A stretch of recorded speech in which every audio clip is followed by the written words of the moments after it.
দীর্ঘ ২.৫ বছর পর আবারও ব্রাজিল জাতীয় দলে জায়গা করে নিয়েছেন সেলেসাওদের সবচেয়ে বড় তারকা নেইমার। ২০২৬ ফিফা বিশ্বকাপকে সামনে রেখে ২৬ সদস্যের চূড়ান্ত স্কোয়াড ঘোষণা করেছে ব্রাজিল ন্যাশনাল ফুটবল টিম। মঙ্গলবার রিও ডি জেনেইরোর মিউজিয়াম অফ টুমোরো এ আয়োজিত জমকালো অনুষ্ঠানে দল ঘোষণা করেন কোচ কার্লো আনচেলোত্তি। তবে ঘোষিত দলে নেইমারের পাশাপাশি রয়েছে বেশ কয়েকটি চমকও।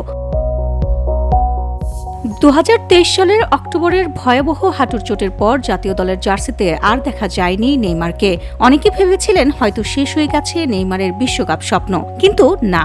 সমালোচনা, ইনজুরি আর অনিশ্চয়তাকে পেছনে ফেলে আবারও ব্রাজিলের আক্রমণের মূল ভরসা হয়ে ফিরলেন এই সুপারস্টার তারকা। কোচ আনচেলোত্তি আগেই ইঙ্গিত দিয়েছিলেন পুরোপুরি ফিট হয়ে ছন্দে ফিরতে পারলে দলে জায়গা পাবেন নেইমার, আর শেষ পর্যন্ত নিজের পারফরমেন্স দিয়েই সেই দরজা খুলে নিয়েছেন তিনি নিজেই। তবে স্কোয়াডে রয়েছে বড় চমকও। সবাইকে অবাক করে বাদ পড়েছেন Rodrigo.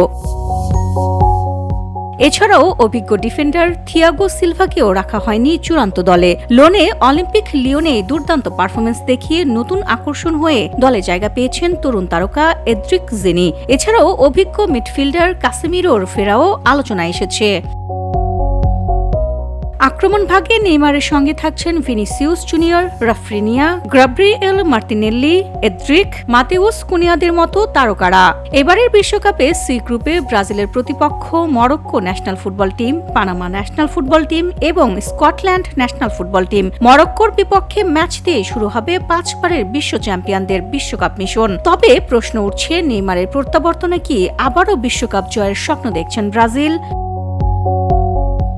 VOD Bangla news desk.